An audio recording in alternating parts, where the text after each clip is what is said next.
Slovensko sa síce nedostalo na majstrovstvá sveta a bohužiaľ môžeme si spievať akurát tak.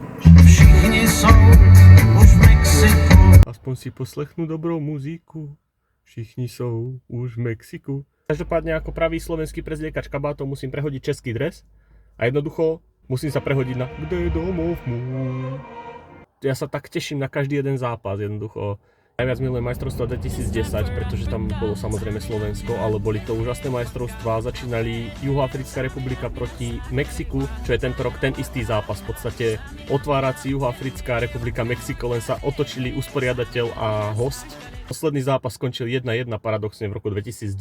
Aby som povedal, že to bude remíza. To je predikcií, kde všetci hovoria, že Mexiko ide vyhrať skupinu. To môže vyhrať, pretože tá skupina Mexiko, Juhoafrická republika, Kórea a Česko je nevyspytateľná, ale ja si myslím, Mexiko môže uhrať skupinu, ale s Juhoafrickou republikou podľa mňa tam bude remíza. Potom v noci o 4:00 Česko proti Kórei, kde ja fandím Čechom a mám na nich vsadené, takže musia vyhrať. Takže ak mi to poserete a ten tiket, tak som skončil teda s vami.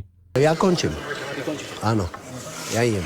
Česko vyhrá s Kóreou 2:1. Na večer je tam ešte Kanada, Bosna a Hercegovina, v tomto fandím jasne Bosne a Hercegovine. Bosna, keď prešla cez európsku kvalifikáciu, má kvalitu na to, aby porazila úplne v pohode Kanadu, takže tam bude jasne podľa mňa Bosna vyhrá.